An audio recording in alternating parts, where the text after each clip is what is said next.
What's going on? Born for Sports. Justin Verlander just traded to the Houston Astros for two prospects.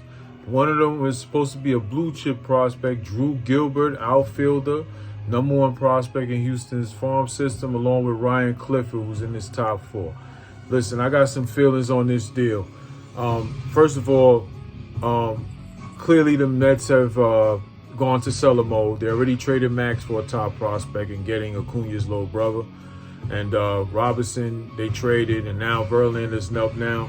I didn't really want to see Verlander get traded unless it was like for a big package of prospects. At the end of the day, these are 40-year-old pitchers who are past their prime, and they just got some good prospects in return. So, we'll see down the road in the future if that's the case. No one knows for sure. We'll see.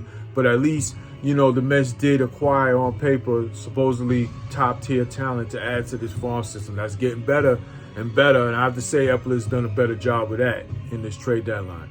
Now, I want to address one thing that I'm hearing about how there was an article that I just read just now in The Athletic, Max Scherzer talking about, that they told him that they were punting on 2024 and that this is basically they weren't going to attack premier free agents in the winter.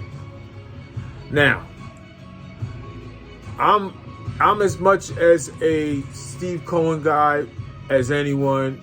Grateful, I'm glad he's owning the team. We all know what the Wilpons did to us over the years. But I'm telling you right now, I will not be happy if they punt on getting top-tier free agents there this winter, in the pitching department most specifically, and try to sell us that, which I do not think they're going to do. Because until I see that happen, because that has not been the pattern of what Steve Cohen has had these Mets, not the Wilpon Mets, these Mets have done in the offseason.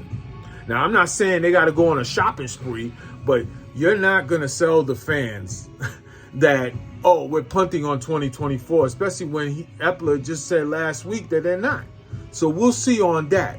So there's a lot of that going. Maybe they told Scherzer that to get him to waive the no trade, because we all know he was not going to punt on being paid that $43 million. We'll see. The Mets are paying a big chunk of the salaries of both Scherzer and Verlander. So at the end of the day, something got to give there. There's Blake Snell, there's Urias, there is Nola. There's some good pitching available this winter. The Mets better be doing it. They better be going after and sign somebody. Even if you don't get I'll go after Ohtani, which I don't even believe that for a second, that they're not going to be in on Ohtani, because that would be a damn shame. But even if you're unable to get him, you got to at least get some pitching in here, especially after with these two moves they did. So I'm not believing none of that nonsense. But I will not be a happy Met fan if they were to go about face. But I don't think that's going to happen. But like I said, I will hold off on judgment until the winter to see what goes on. As far as the prospects go, we'll see. These guys are supposed to be good, top tier. They said that this kid Gilbert was number one in the Houston farm system. So we'll see how this goes. The Mets became sellers because they weren't good enough. Their pitching was bad and they were too old. The pitching was terrible to me the whole entire year. Verlander, I will give credit. He turned his season around. He's been pitching better up lately, but clearly he's not the same Verlander that we saw last year. So I thought good job by the Mets getting these prospects in return, and they bolstered the farm system. But like I said, we will see in the future if that was the right moves down the road for those guys. But we'll see on that.